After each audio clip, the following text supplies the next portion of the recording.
Susan? Good morning and welcome to the regular meeting of the Calaveras County Board of Supervisors for Tuesday, November 28, 2023. We will be going into closed session. Madam Clerk, can you please read the item for closed session this morning? Item number 1, pursuant to Government Code Section 54956.9D1, conference with legal counsel regarding existing litigation, Green versus County Workers' Compensation Appeals Board Case Number ADJ 13541418. Are there any public comments in the room?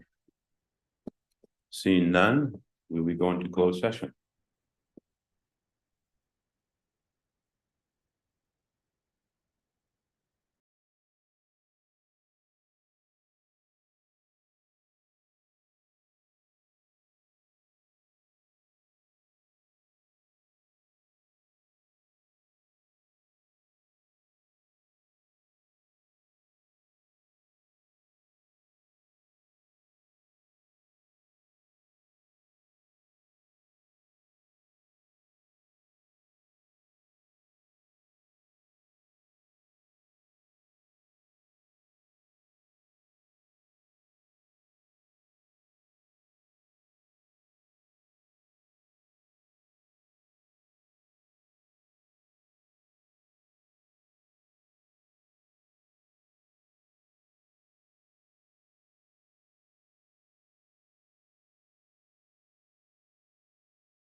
Good morning and welcome to the regular Calaveras County Board of Supervisors for November 28, 2023. Madam Clerk, can you please read out from our closed session last week and this week? Closed session report out for November 7th. Item number 1, pursuant to Government Code Section 54956.9D1, conference with legal counsel regarding existing litigation, Calaveras Planning Coalition versus Calaveras County Board of Supervisors et al., Calaveras County Superior Court Case Number 19CV44471. There was no reportable action.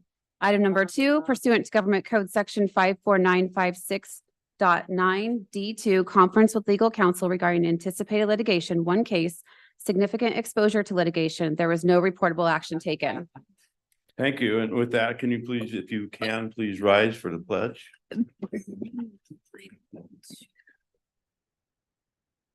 Copper, can you please lead us? Yes, sir. Ready to begin. I pledge allegiance to the flag of the United States of America and to the republic for which it stands, one nation under God,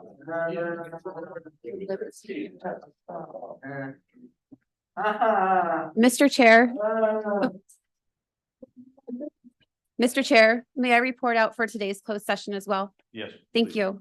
Closed session report out for 11/28. Item number 1, pursuant to Government Code Section 54956.9D1, conference with legal counsel regarding existing litigation, Green versus County Workers' Compensation Appeals Board Case Number ADJ 135-41418.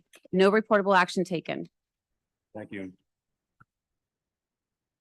We'll move on to staff announcements. This is a time for county staff to provide updates of upcoming county events that may be of interest to the public. And I see a couple items on here. Nancy. Good morning, board. Nancy Giddens, County Librarian. Greetings to all of you. I think you have before you our annual report, our infographic of our annual report. Yes. I actually completed this the end of October. I'm sorry I haven't come to give you this wonderful information. We were really thrilled with our statistics this year because we see that after COVID, we have really recovered. We had more than 45,000 people walk through our doors in fiscal year 22-23. Over half of our population have library cards, which gives us great joy. We continue to add to our collection, and I want to just point out to you the electronic collection that we have is that 4 million item. Those are our ebooks, audiobooks, all of our digital materials, which are provided for us through a donation from the Friends of the Calaveras County Library. They pay for all of our digital resources. So we're really thrilled to be able to offer that to our county. And our digital use was up again this year. About 34% of our use was digital, which is great because it shows that our efforts to connect people and offer devices is working out. We had a great increase in our number of programs with over 7,000 people attending over 500 programs.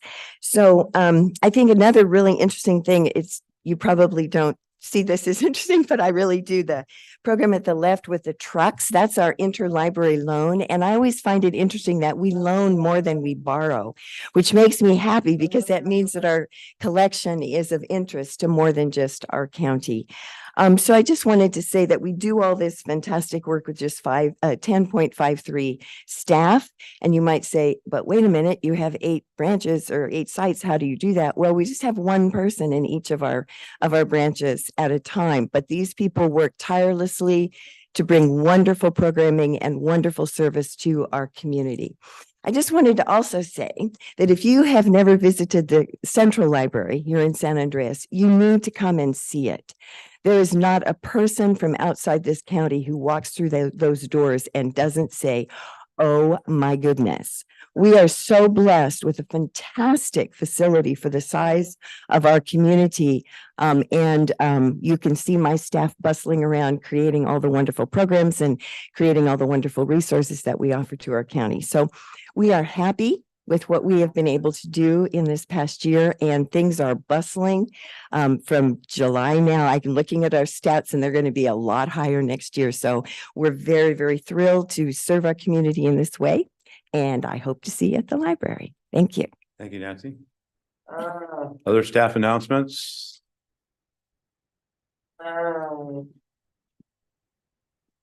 Good morning, Chair, Honorable Board, Kathy Galino, Economic and Community Development Director.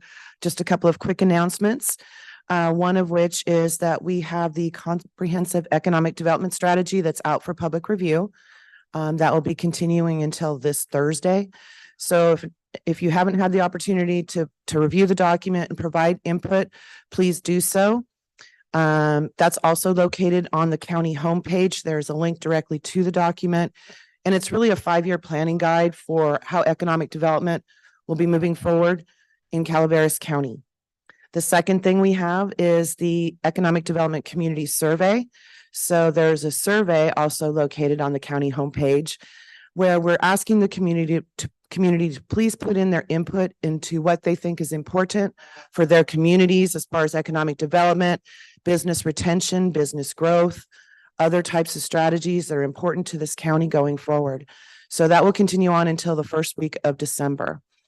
The last thing I have is broadband. Yes, we're doing the low-level design for broadband in Calaveras County that's going to cover the first 40 to 50 miles of first broadband deployment. Very exciting. We've had initial meeting last week and we'll be continuing moving forward. And I will be providing an update to the board on what those first 50 miles will look like. And also on the community survey, it is available not just online, but with a partnership with the library. Thank you, Nancy. We do have paper surveys available for those who are not able to do the survey online.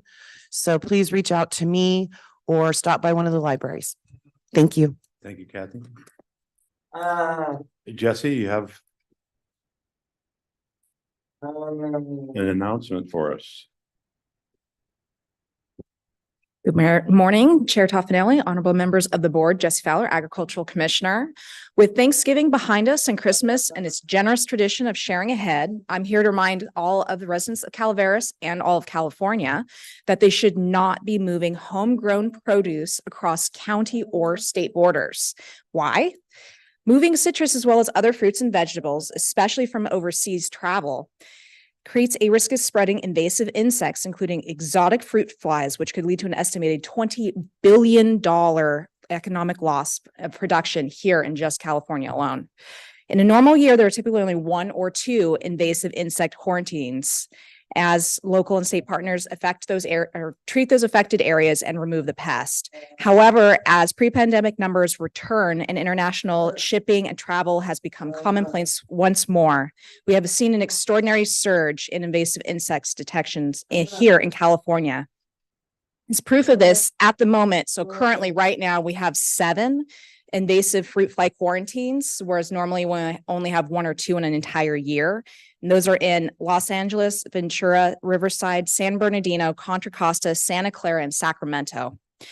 So there are maps, quarantines, and quarantine restrictions and other information on these quarantines available online at the California Department of Food and Agriculture. What can residents do to help? So don't pack a pest. That's number 1. So help prevent future introductions of invasive pests by leaving backyard fruit right where you found it, and declare all agricultural products for inspection when you enter over state lines or any kind of travel whatsoever. And then also make sure if you're going to ship, you go through official channels that allow for proper treatment of the commodities or certification. And report anything that you do find, any fruit fly maggots that you find in backyard fruit. You can call either the California Department of Food and Agriculture hotline at 1-800-491-1899 or our department, the Agriculture Department at 209-754-6504. With the ongoing unprecedented quarantines across California, I urge residents not to inadvertently pack a pest by transporting fresh fruits and vegetables from any area domestically or globally while visiting friends and families over the holidays. So, any questions? Thank you, Jesse. Yep, not a problem. Are there any other staff announcements in the room? Seeing none, is there any staff announcements online? No, there is not. Not, okay. I'm gonna move the next item with the recognition to after general public comment. I'm gonna go to general public comment next. General public comment, any item of interest to the public that is within the subject matter and jurisdiction of the board and is not posted on the consent or regular agendas may be addressed during public comment period. California law prohibits the board from taking action on any matter which is not posted on the agenda unless is determined to be an emergency by the Board of Supervisors. If public comment is completed before 30 minutes allotted time, the board may immediately move to the next order of business. If public comment is not completed during the allotted time period, it may be continued to the last item of business in order to provide an opportunity for the remainder of comments to be heard. So we are open for public comments. Are there public comments in the room? Hi, Kate. Good morning, board. My name is Kate Allen. I'm the president of the San Andreas Merchants Association, and I'm just here today to thank the board for allocating funds to the San Andreas Merchants Association a couple weeks ago, and specifically to thank Supervisor Tofinelli for nominating our community organization to receive those funds. I hope that as you drove in this morning, you saw an immediate return on your investment when you noticed the garland and bows that are wrapped on the lampposts on Mountain Ranch Road to the entrance of the government center. And we were able to do that with the funds that we received from the Board of Supervisors. So thank you. The San Andreas Merchants also recently put up new banners and decorated the lampposts and a new skyline on Main Street in San Andreas. That was made possible by donations from the Dignity Health Mark Twain Medical Center and the Calaveras Arts Council as well. So we're very pleased and hope that you notice coming into San Andreas that we've got some new decorations this year. I also wanted to invite you to join us for caroling and candy canes on Main, which is this Friday from 4 to 7 p.m. We will be celebrating on Main Street in San Andreas. So we would like to invite you to carol, sing with us, and drink hot chocolate and have a free candy cane to enjoy the new decorations. And again, thank you so much on behalf of the San Andreas Merchants Association for your support. Thank you, Kate. We have other public comments. Good morning, board. My name is Eufemia. I am an IHSS provider. I'm also a SEIU 2015 member, and we will be coming and hopefully come back to the table with you in regards to a newer contract, something that gives providers who are providing a service not only to the community, but we live here, we spend money here, we help with your senior citizens. We have workers that are helpful to your elderly who don't have family to take care of them. We save the government thousands of dollars by being paid very little, but we're here for you. We want you to know that we're here in the community, that we exist. We're always looking for just a livable wage, something to put gas in our tanks, food on our tables. We don't ask for much. We understand that hard times are everywhere. Inflation is everywhere, but we want you to let you know that we're here, we exist, and we're helpful. Your silver tsunamis are coming out all the time. And every year that one more comes out, they don't have the family. Us ourselves will be in that age, or maybe just me, will be in that age bracket soon where who's going to take care of me? I'm just grateful that IHSS providers are here and live very minimally. Like I said, we save the government thousands of dollars, and yet we put our income, our little income, back into the community, back into the stores, the gas stations, the small restaurants that are still barely keeping it alive.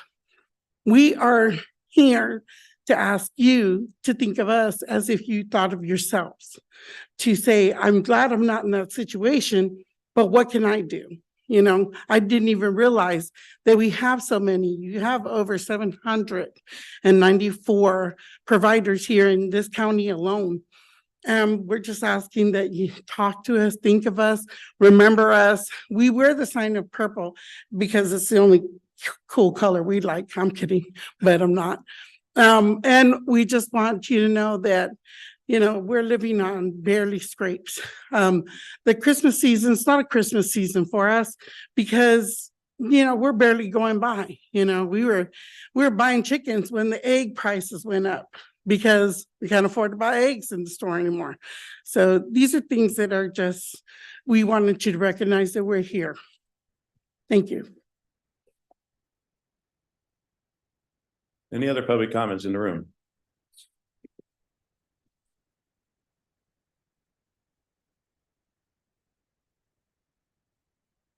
Good morning.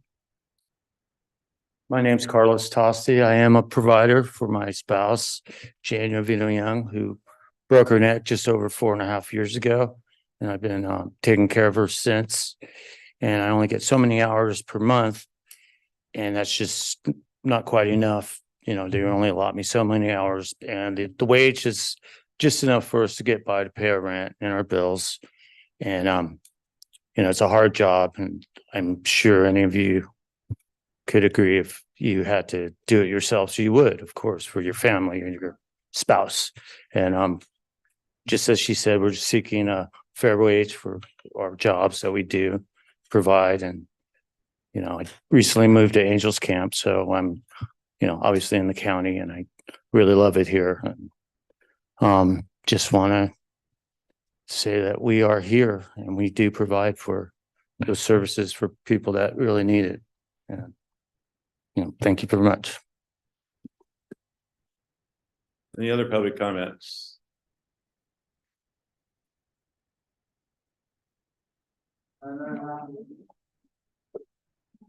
No more public comments in the room. I will close public comments.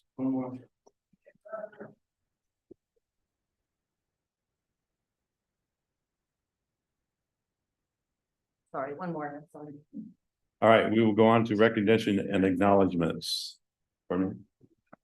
Do you have one more? Okay, you need to get in.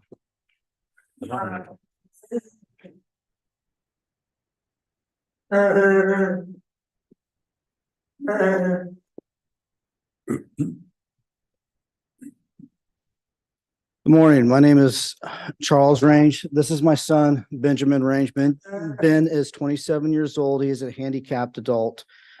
He has a syndrome called Angelman syndrome, which affects his developmental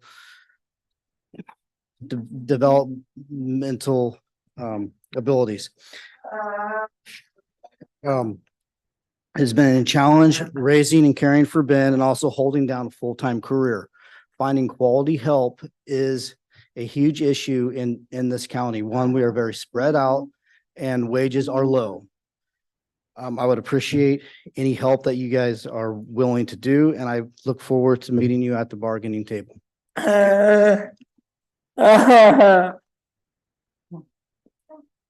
right. Thank you.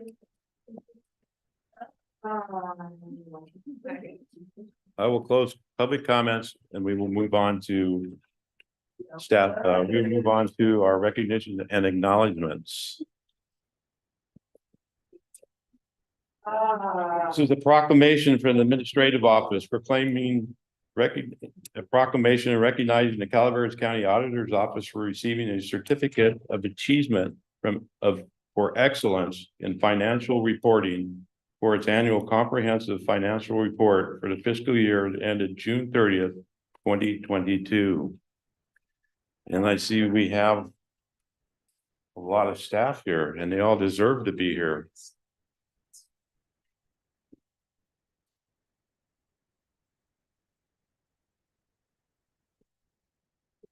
I'll read the proclamation. This is a proclamation recognizing the Calaveras County Auditor's Office for receiving a certificate of achievement for excellence in financial reporting. Whereas Government Finance Officers Association of the United States and Canada, the GFOA, has awarded the Certificate of Achievement for Excellence in Financial Reporting to the County of Calaveras for its annual comprehensive financial report for the fiscal year ended June 30th, 2022. And whereas Calaveras County Auditor's Office is the agency that produces the annual comprehensive financial report. And whereas the report has been judged by an impartial panel to meet the high standards of the program, which includes demonstrated a constructive spirit of full disclosure and to clearly communicate its financial story and motivate potential users and user groups to read the report. And whereas the Certificate of Achievement is the highest form of recognition in the area of governmental accounting and financial reporting, it is attainment, and its attainment represents a significant accomplishment by the government and its management. Is there any public comments? Staff, somebody, Kathy, staff members, come on up. We want to hear from you. This is a great award. This is fantastic for all of you. Good morning, Chair Tofinelli and board members. Good morning, CEO Hitchcock. Thank you for bringing this proclamation forward. I have an absolutely amazing staff, very dedicated and devoted to the public servants to provide this transparency. We also have other dedicated departmental fiscal staff who are very responsive to our office and providing us all the data and information that we need in order to provide these reports for the public. And if anybody in the public is interested, the report is actually on my website for viewing. You might need to call somebody to interpret it, and that's fine. We are always available. Anyway, I'd like to really thank my staff. If you guys want to come up. Come on, guys, come on.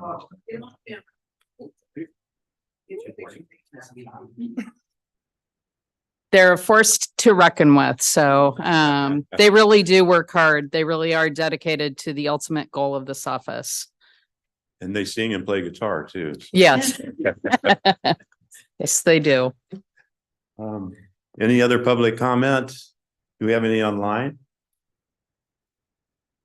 No? Okay, board comments, Jack? Ken? You want to say something? No.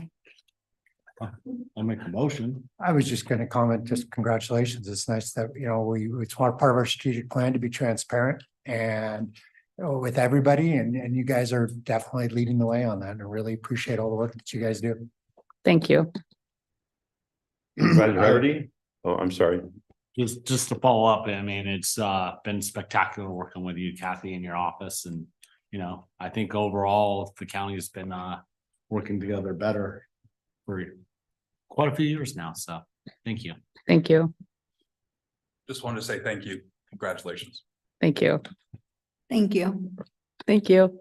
And I want to congratulate all of you too, and very good job, all of you. And it's very nice working with all of you. When we have an issue, we have a problem, we come to you. It seems to be taken care of very quickly, and great accomplishment here. And it's not awarded very easily. So you guys accomplished a lot here. So I am open for a motion. Also move. Motion by Supervisor Hubbard, Second. second by Supervisor Stopper. Call for a vote. All in favor? Aye. Opposed? Passes 5-0. Now, therefore, be it proclaimed that the Calaveras Auditor's Office is recognized and honored for achieving and maintaining the standard of excellence in financial reporting that has earned Calaveras County the Certificate of Achievement for Excellence in Financial Reporting from the Government Finance Officers Associations of the United States and Canada, the GFOA, for its annual comprehensive financial report for the fiscal year ended June 30th, 2022. It's passed and adopted by the Board of Supervisors of the County of Calaveras, State of California, this 28th day of November, 2023. Thank you. Come on.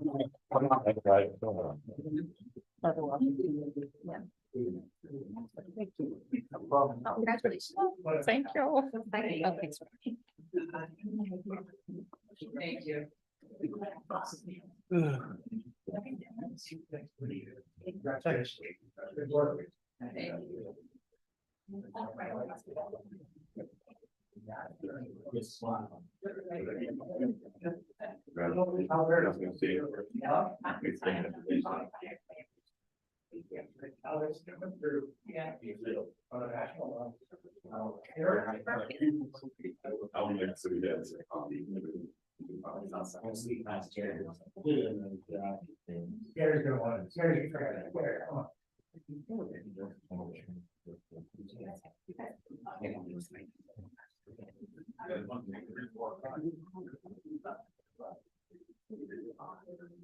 Okay, 1, 2, 3, smile, big cheeseburger. Great, thank you guys.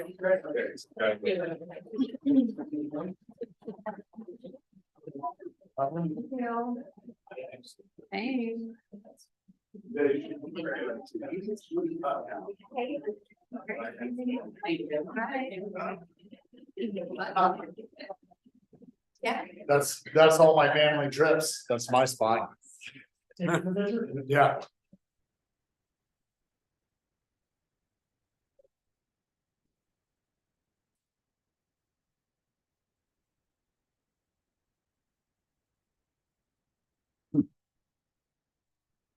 Okay, we'll move on to the next item, which is the consent agenda.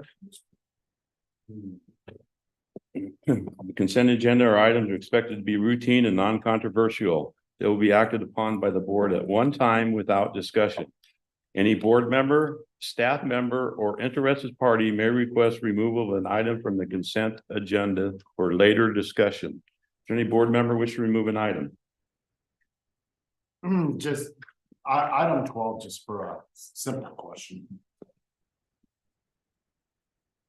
Item 12 by Supervisor Stopper. Any other item? Is there any staff member wish to remove an item? Seeing none. Is there any member from the public? Online?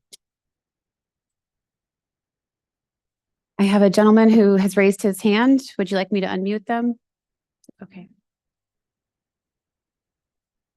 Mr. Frazier, you should be able to unmute yourself.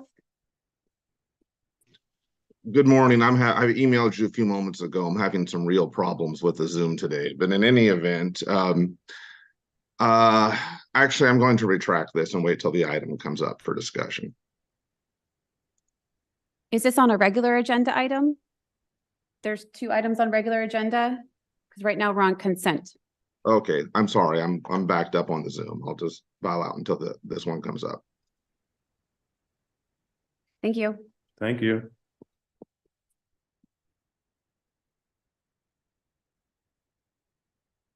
All right, I'm bringing it back to the board. I'm open for a motion for the remainder of the consent agenda minus item 12. So moved. Motion by Supervisor Stopper. Second. Second. Amanda got it. Supervisor Fallendorf, all in favor? Aye. Opposed? Passes 5-0. We'll come back to item number 12.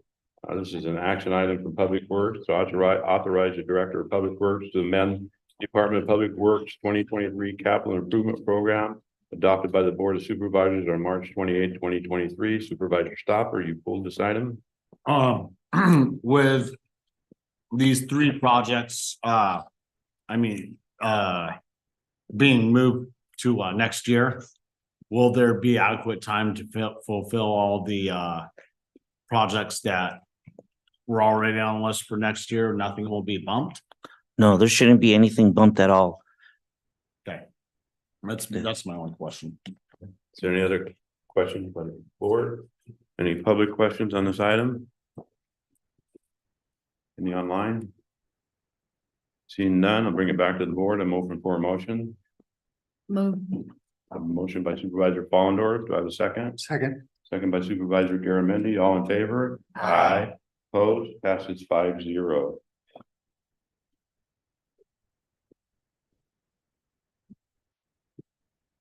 We move on to the regular agenda. This is an informational item, number 18, from Administrative Office to receive an update from staff on the Calaveras Visitor Bureau's tourism promotion activities. This is Jamie and Morgan. Chair, as I work for or I'm employed by the Calaveras Visitors Bureau, I'm going to recuse myself for this. Thank you.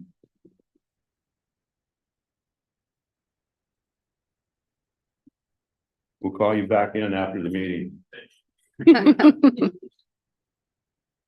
Good morning, Chair and members of the board. I'm Jamie Andriola. I'm the Principal Analyst with the Administration Office, and I sit on the CVB board, the Calaveras Visitors Bureau Board, as the county representative. So here today, I'm going to provide an update of the CVB over the last year. Tourism is the largest industry in the county. The CVB is the sole entity that markets our county locally, nationally, and internationally. According to Visit California and Dean Runyon, visitors brought in $246 million in tourism to Calaveras County in 2022, just $5 million over our neighboring county, Tuolumne. KCRA3 in Sacramento reached out to the CVB for an interview to ask what were we doing better post-pandemic than our sister counties. The CVB spends 63% of their budget on direct marketing, 25% on payroll, and 2% in overhead. The CVB has 2 welcome centers. There are currently 6 part-time and 2 full-time employees that staff these locations. The CVB has personally greeted 12,624 people face-to-face this year so far, which is just about 2,000 more than last year's total, and we still have a month to go. The main CVB Welcome Center is in Angels Camp and is open 7 days a week from 9:30 to 4:30 p.m. There are just over 300 hotel rooms in the entire county, and 200 of those rooms are right down the street. Visitors from Worldmark usually make CVB their first stop. The Murphy's Welcome Center is open 5 days a week from 10 to 4. Since the last presentation the CVB has given to the board, they have had to order 10,000 additional copies of their visitor's guide. 60,000 copies were distributed to visitor centers, local hotels, international airports, and other key areas in Northern California. On average, 80,000 digital downloads from the website happen annually. The cost of the visitor's guide is covered solely by the participants. The CVB works with Hook, Line, and Thinker, which is a digital marketing group. To date, Hook, Line, and Thinker has delivered 32 stories in various high-level publications nationwide. Most recently, Calaveras County was featured on a Google's News with Randy Yagi's trending travel article. Google News reaches 280 million readers worldwide. The CVB followed up their ad in the United Kingdom's National Geographic Traveler with an ad in the London Evening Standard.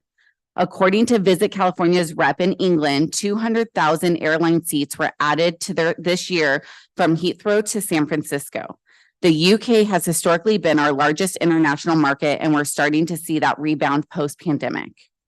The CVB, in partnership with Hook, Line, and Thinker, has held different campaigns and contests which have garnered a large amount of usable content and visitor interaction and a popular calendar.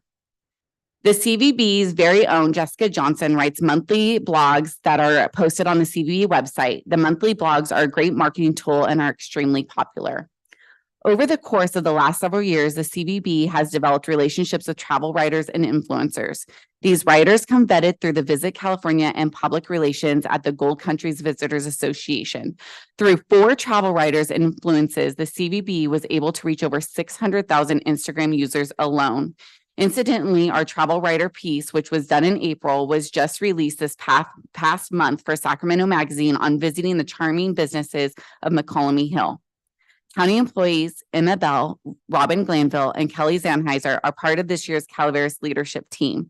The team chose to work with the CVB and are in the midst of creating an outstanding online scavenger hunt.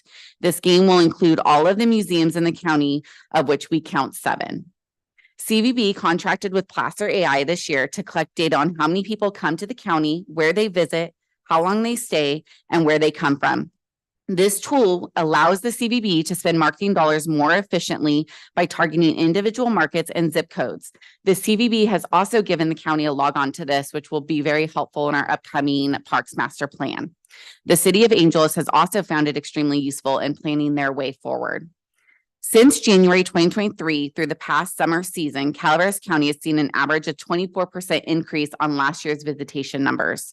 Our largest markets are San Francisco, Oakland, and Berkeley, followed by Sacramento, Roseville, and Folsom, and the third would be San Jose, Sunnyvale, and Santa Clara. The CVB sponsors and participates in events. Since the CVB's last presentation, the CVB has financially sponsored and mandate booth at the Ragin' Cajun Festival in San Andreas, Lumberjack Day in West Point, Grape Stomp in Murphy's, Irish Day, Hermit Fest, and Dia los Muertos. Sorry, I can't say that very well. The CVB has participated in the Lumberjack Jamboree in Arnold, the Dogwood Festival, as well as several 4th of July events. The CVB mandate booth at the Vows Bridal Fair this last month. The CVB will be participating in the Angels, Murphys, and Valley Springs Christmas parades and the Copperopolis tree lighting. In December, the CVB will also release their 2nd annual Calaveras calendar and their 2024 Calaveras Dreaming Visitors Guide.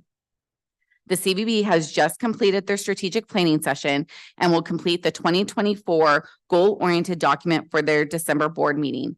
The CVB wants to align their goals with the county's strategic plan. The CVB board thanks you for your time and support. As a reminder, the CVB looks to support local events, both financially as well as help create strategic marketing support. Our county's unique events are what will continue to bring visitors to our area. Please contact the CVB with any ideas or help needed. I also have Morgan on the line if she wants to add anything.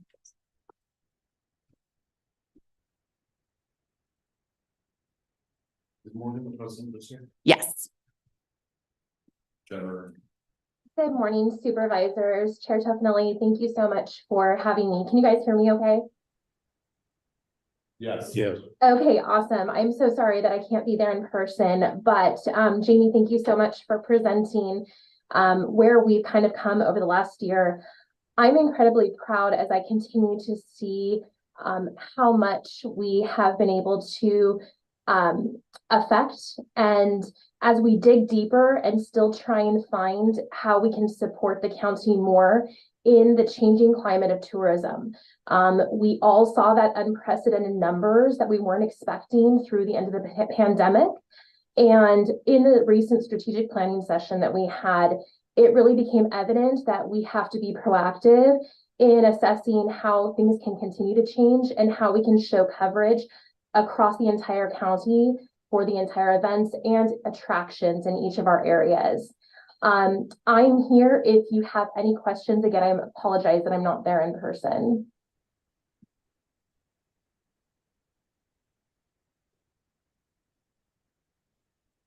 Any board comments or questions? Just quick question and a comment. Comment is next, I really appreciate this report. Thank you very much for the updates, and I think we have a good agreement going. Can you include a balance sheet in the next update? P&L was great.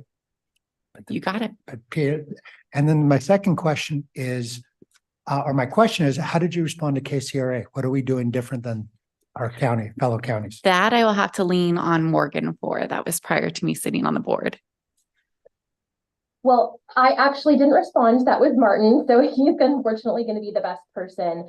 But I know that he was deferring a lot to the natural attractions that we have that made people feel safe in traveling during the pandemic, where there was a lot of outdoor activities and things that were really unique that obviously we all love about this county.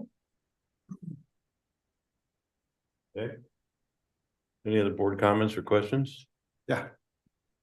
When we're doing outreach through KCRA like that, for those safe places and everything, are we including education on how to treat the environment while we're there? Morgan? That's a great question. Should we have that again? Yes. I know that through social media, we've done that. Yeah. It was a hot topic during the pandemic, and yes, absolutely. I know we've done socials on that. I don't know if that was discussed via KCRA though. Yeah, and I understand that. It's just a good message to put out for everyone visiting the county, you know. It's a beautiful place and we should all respect it so we can come back later again and do the same greatness that they visited prior. So thank you. Noted. Thank you. Any other? Seeing none, I'll open up to public comments. Are there any public comments? Morning. Good morning. My name is Christopher Butner. My website is calaveras2024election.com. This government invites intense public scrutiny by failing to demand accountability from CVB Board President Morgan Gotche and CVB Executive Director, District 3 County Supervisor Martin Huberty concerning the CVB's deceptive practices. Ms. Gotche's hyperbolic claim of unprecedented amounts of tourism dollars, calling that a mind-blowing amount when describing the county's $246 million annual tourism revenue in 2022, deceptively spins statistics into falsity by a critical fact omission of the negative growth of annual tourism revenue. Ms. Gotche stated the county's $30 million increase in 2022 annual tourism revenue was a substantial gain over 2021. However, factually, the real purchasing power of 2022's annual tourism revenue was actually 5% lower in consumer price index adjusted dollars than 2019, the last year before the pandemic disruption. Additionally, the CVB's 2021 federal tax return provides irrefutable evidence that Mr. Huberty, as the executive director of the CVB, has known the CVB to be a mutual benefit nonprofit corporation since July 12, 2021, and no longer a public benefit nonprofit corporation. CEO Hitchcock and DAU must take very seriously the extensively evidenced allegation of the CVB's fraudulent misrepresentation of its legal entity type, demanding answers of Ms. Gotche and Mr. Huberty to the following questions. On what date did the CVB adopt bylaws legally required for a mutual benefit nonprofit corporation? Why are the CVB's defunct public benefit nonprofit corporation bylaws last amended on March 1st, 2018, still published on the CVB's website, falsely proclaiming the CVB's legal entity type to be a public benefit nonprofit corporation when factually the CVB's legal entity type converted to a mutual benefit nonprofit corporation on July 12, 2021? Why did Ms. Gotche falsely affirm by signing the tourism promotion agreement that the CVB was a public benefit nonprofit corporation when in fact she is legally responsible for knowing the CVB has been a mutual benefit nonprofit corporation since July 12, 2021? Why is the CVB's legal entity type misrepresented in the tourism promotion agreement, the official funding document with the county, at the directive of the California Office of the Secretary of State and the Office of the Attorney General? Substantial evidence obtained from Public Records Act requests that must prompt an investigation will soon be delivered to the Calaveras County Auditor Controller, the DA, and the grand jury. Thank you very much. Are there any other public comments?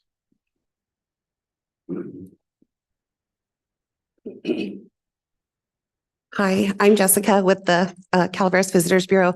I just wanted to talk about how we do have a Hop Lightly program that's on our website that talks about educating folks when they come to visit and enjoying the outdoor activities that we have, how to do that responsibly, pack it in, pack it out. And we also like to mention it often on our social media. And I would welcome any other input, and I would love to include that, the social media. Thank you very much for that. Yes. We appreciate it. Yes, thank you. County as a whole.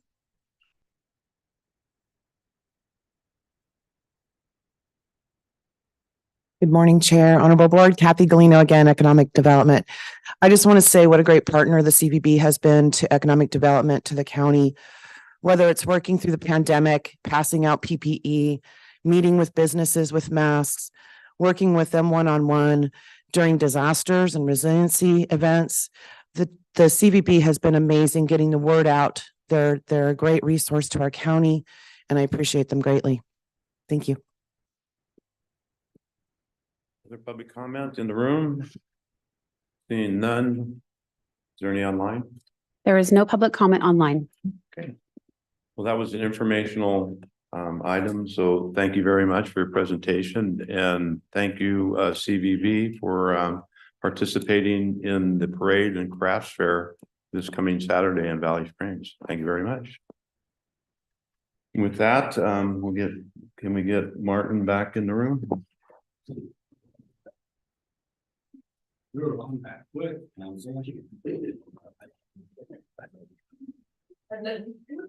All right, we will move on to item number 19. This is a resolution from Human Resources to adopt a resolution authorizing one, changes to the salary ranges of the Assistant Assessor, Public Works Deputy Director, and Information Technology Director classifications. And two, updated job descriptions for the Assistant Assessor and Information Technology Director positions. Judy, this is your item. Yes, good morning, Chair Tofinelli, honorable members of the board, Judy Hawkins, Human Resources and Risk Management Director. And I'm bringing before you today the request to increase the salaries of these three positions. We've had two of the positions, the Assistant Assessor and the Deputy Director of Public Works, vacant for a year now. And we have not been able to successfully recruit. And then we also have the position of the Information Technology Director coming vacant. And so we want to be able to have a successful recruitment and get somebody in the position as soon as we can. With raising these positions, we're asking for 10% for each of the salaries. That does not bring them to market. We do understand we do have a class and comp study currently going on. We're expecting final data by the end of January, but we want to be able to get these recruitments going. Recruiting over the holidays, it does take a little bit longer. So by the time that we get the study, the final information, we know that these positions won't be up to market and there would be future most likely future increases, but we do want to be able to start recruiting now so we can try and have a successful process. We also, with the upcoming vacancy of right now, it is called the Deputy CAO, CIO, Chief Information Officer. We are asking to change that title to the Director of Information Technology, and then also some very small changes to the job description. The Assistant Assessor, Assistant Assessor, we are also making some minor changes in the MQs, so also we could reach out to more people and have more applicants. And can I answer any questions? More questions?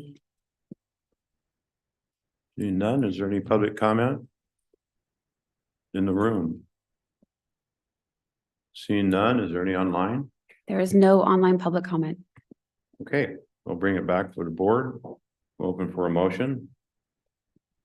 Move. A motion by Supervisor Fallendorf.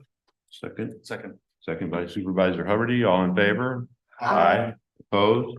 Passes 5-0. Thank you.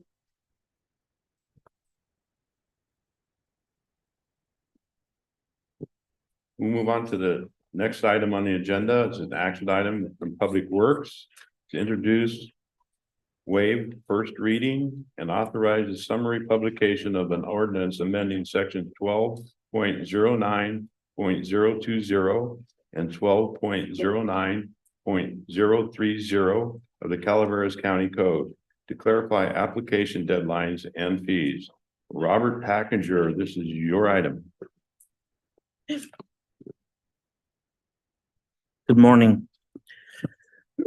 We have been working on application processes, working with our other divisions within the county on implementing the platform program, let's say, for outdoor dining. So we're at that point where all of that is done.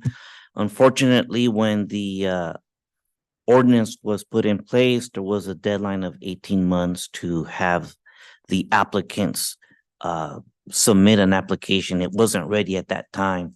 So we are adjusting that time frame to begin now an 18-month window for the applicants, whoever wishes to submit an application for an outdoor dining, that they could do so now, and the clock starts now. The other thing that we needed to do was to clarify how fees were going to be collected. We're not proposing any real change. It's just a clarification in the ordinance that the way the existing fees are collected for encroachment permits will be the same thing that's applied for the platforms. I believe that's all that there is, right? Yeah, mean- it's just, it's two changes to the ordinance that was adopted about a year ago. And yeah, as Mr. Packinger said, it's applying public works and buildings existing fees to these types of permits. Any board questions? Supervisor Hubbard? Yes, I wanted to ask, I know we've spoken about this before, that it is transferable. I think it is directed toward county council. But if I'm reading this correctly, this is a one-shot deal because 18 months from now, a new business that comes into town and wants to put in a platform, it's not viable. Correct. The ordinance was drafted to state that there's essentially an 18-month window for folks to get their applications in. Of course, the board could always, amend the ordinance in the future if there was some sort of great, desire for that or market for that. But yes, it's 18 months from the date applications are being made available with this change. Also, could I ask, Robert, the letter, thank you very much for giving me the letter as well as the timeframe on how it all breaks down going forward for the applicants. Will that letter go to all businesses or just businesses that currently have a platform? The intent is just to have that go to the businesses that currently have a platform. And there are businesses that have platforms now. I'm sorry, that had them in the past, but don't have them now. I think we probably should address them as well, just so that they, if that's all right. Yes. Okay. And then my second question is I think a Doug question, but I'm incredibly concerned about the safety of outdoor dining. And I think that what I don't understand is it says that there's a 24-inch barricade that you have to have, but there's no way to affix it to the ground, to the pavement, is my understanding. So I don't know how that works. Right. We will work with building on those details of how they're supposed to build that platform so that it's safe and away from the traveled way. Right. I'm just concerned about a car actually going into that whatever barricade there is strong enough to actually hold it back. Yes. Okay. That'd be pretty tough. Barrels of water, unless you're driving my truck, Martin. That it? That's it. Thank you. Any other comment? Yes, Supervisor Fallendorf. Some of them are gonna piggyback off of Martin's, going to the safety of the platforms, because of future construction, utility, how, without making them permanent, are you guys gonna be able to support that so they can move it around? Because I know that was an issue a couple of years ago, from a safety standpoint, some of the business didn't want to put the investment in if they were gonna have to remove it because of any work that needed to be happening with utility or even just debris because the drainage ditches are in some of those areas. So are we going to tackle that? I know Doug, you had worked with Marita on that, but are we gonna? The ordinance as it is written right now requires whoever puts that platform in place to maintain it, make sure drainage is clear. And if utilities need to come in, they need to accommodate that work. But as far as how they build that structure so that they could be semi-permanent, we'll have to speak with Doug on. Well, I guess the other thing I'm also concerned is if they do have to remove it, it's making it whether it's the county or the utility is not liable for them having to remove it I because. think the way that ordinance is written, tell me if I'm wrong, is that the county can come in and just remove it if it That's- needs to. Yeah, so those are good questions, Supervisor Fallendorf. As to the first one, and we did have those discussions when the ordinance was adopted and decided that rather than, I think originally we maybe discussed, having folks make it to where public work staff could access the drainage and whatever. We decided instead that was going to be their responsibility. And then at the end of the day, and Supervisor Hubbard, you're absolutely right. The county can essentially this is an encroachment permit, right? We're letting folks encroach into county right of way free of charge, other than obviously permitting fees and using the space. And so if the county needs to reoccupy that right of way for any reason, it is the responsibility of the owner to accommodate that. Okay.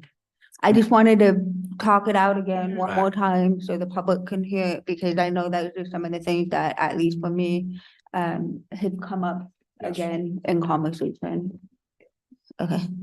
And then the other one, now my mind went blank. Oh, yeah, the timeline and getting it out to all businesses. So you answered that one, but timeline outside of the 18-month window, we can't control what the future, you know, if there's gonna be a want for future businesses or changes.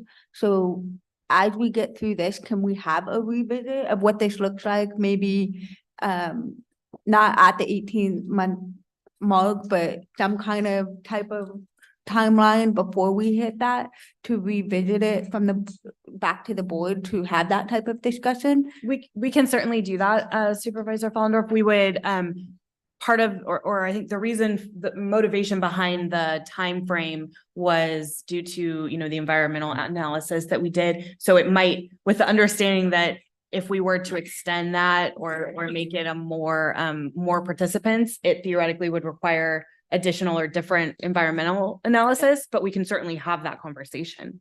Okay. Cause I don't wanna, if the opportunity is there, I don't wanna shut any new businesses, you know, countywide that want to do that, if it makes sense for their business and where they have that. So I just had one more question, and that's Robert. So the letter goes out, everybody has 30 days to take down what they have currently. So there will be a long period that there won't be any outdoor dining on the main street, because it's going to take obviously that much time to get the application done as well. Yes, and they need to meet the building department's requirements once they decide to come back and put something in place. They have to meet our requirements, of course, for traffic safety and the building department's requirements. Thank you. Done. I have a couple questions that have to do with the fees. Are fees already set for these? Have we set the fees even though we don't have this implemented yet? Are the fees set for both public works and building? The fees are the same that we have for all encroachment permits. Okay, so those fees are standard in the building department when they submit their applications and what their proposals are. Those fees are set for what our building permits are now. Good morning, Doug Oliver, Chief Building Official. The fee that we had proposed was the all other permit fee, which is already established by your board, which was the kind of the catch-all permit fee for projects that come in that don't really fit cleanly in a category. This is unique because it's a assembly, it's a commercial, but it's also a movable platform. So there's a lot of moving parts, and that seemed like the best fee type that we could use. If your board is unhappy with that, we can explore a couple other options, but that felt like the best fit for what we're doing here. Well, the reason I'm bringing it up is under section 12.09.030 application requirements. It's been crossed out part at the bottom, near the bottom of section 6. The Board of Supervisors may by resolution adopt fees to recover the cost of implementing this chapter, and such resolution may be amended from time to time. I can speak to that, Supervisor Yeah, Fontanelli. So that's the existing language from when this ordinance was adopted a little over a year ago. And as you just stated, it sort of contemplates that there would be a separate fee resolution that would come to the board at some point to impose fees for these types of permits. What we've done here instead, since we were already amending the ordinance to tweak the 18-month time frame, is to just amend the ordinance rather than saying, okay, the board's going to do a separate fee resolution for these types of permit applications. It's applying Public Works' existing encroachment permit fee, which is a deposit, and then buildings existing other structures permit fee for the building piece. And I just want to make sure, since that's being crossed out in this ordinance, that if we find out a year from now, we're not charging the right amount of fees to cover our costs, that this is no longer in there, that it can come back to the board a year from now and say, hey, we need to amend our fees, either lower them or raise them or whatever we need to do to cover whatever costs, or we're charging too much. This has been crossed out. Right, so it's been crossed out and replaced with language tying it to the two departments' existing fees. If those fees were to change, so hypothetically, if at some point in the next year, Public Works updated their encroachment permit fee where it was no longer the deposit they have today, that would automatically be applied to this, same with the fee. Or of course, if the board decided, if at any point in the future, you no longer want to use those fees and you want to come up with some brand new special fee for this, we would just amend the ordinance. And I understand that we're just using their standard fees and it's not tied to this ordinance, but I wanted to make sure at some point, since this ordinance exists, that there's an opportunity if something happens that we can. Okay. Those are my questions. Sure, you raised one more question for me then. On this letter that's going out, I think it's important that we put what all the fees are on the letter as well. So that I think that it'll be the tipping point for some people not going forward with the application. Yeah, we could do that. Thank you. Okay. Yes, Supervisor Stopper. Just one thing, since we're talking about tying these fees into the building and Public Works, any consideration of having an outside source do our fee schedules in the future when it comes to this, so that they aren't tied directly to the people that are facilitating it, and unbiased outlook on it might be something we might want to consider. It's not tied directly to this ordinance, but this is tied to the fees from both Public Works and building. And I had a lot of questions on with the building fees as they move forward, and I think an outside source would be the best avenue. I've already repeated myself, so I'll stop there. Okay. All right, question? I'll open it up to public. Is there any public comments on this item? Seeing none in the room, are there any online? There is no public comment online.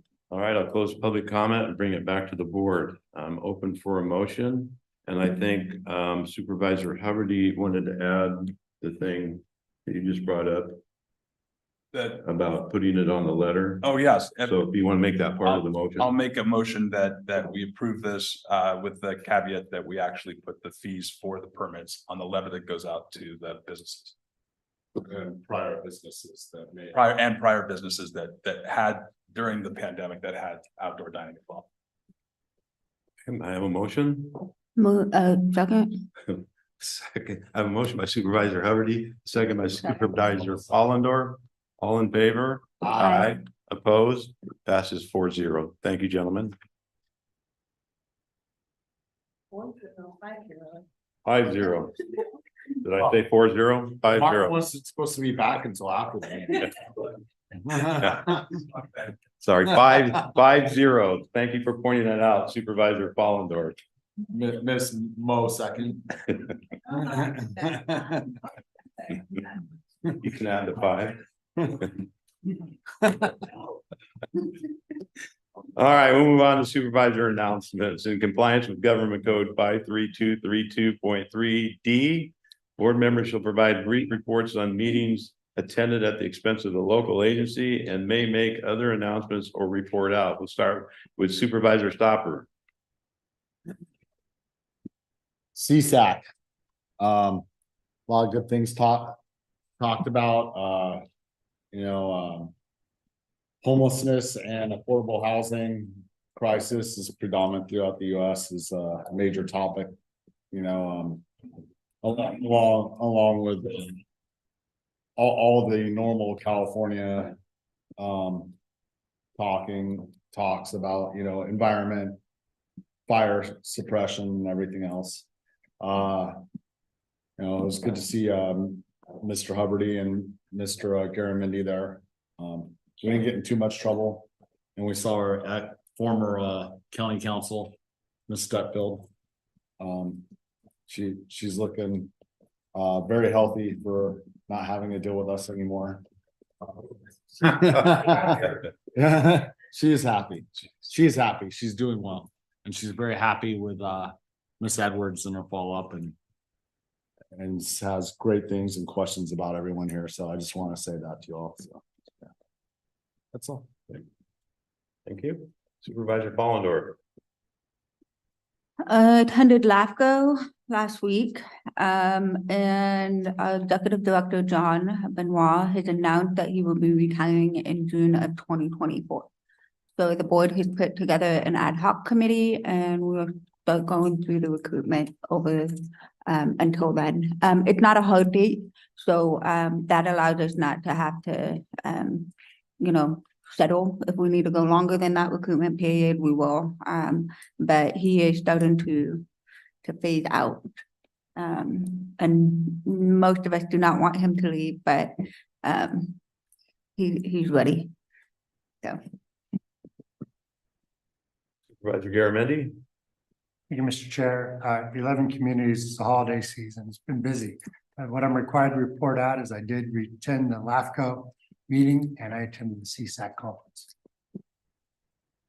Supervisor Hubbard.